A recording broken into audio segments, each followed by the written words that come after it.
हाय, आज निफ्टीमध्ये ट्रेड होता. प्री मार्केटमध्ये आज निफ्टी 40 पॉईंट गॅप डाऊन होती. सुरू होता जवळपास 100 ते 120 पॉईंटचा डाऊनफॉल होता.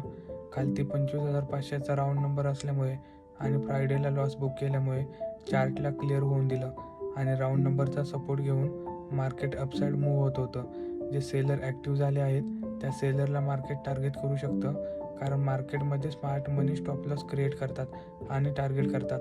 आणि राऊंड नंबरला ह्या दोन्ही गोष्टी होतात. या बेसवरती कॉल साईडची पोझिशन बनवली होती. ट्रेड प्लॅन बरोबर होता, पण टाईमच्या अकॉर्डिंग टार्गेट कंप्लीट झालं नाही. त्यामुळे अर्ध्यात ट्रेड कट केला, कारण उद्या निफ्टीची एक्सपायरी असल्यामुळे टाईम डिके फास्ट होत होता.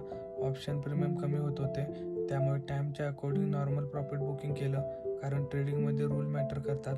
मार्केटमध्ये रिस्क मॅनेजमेंट आणि कॅपिटल प्रोटेक्ट इम्पॉर्टंट आहे, कारण मार्केट रोज आहे, पण कॅपिटल संपलं तर सगळं संपलं. धन्यवाद.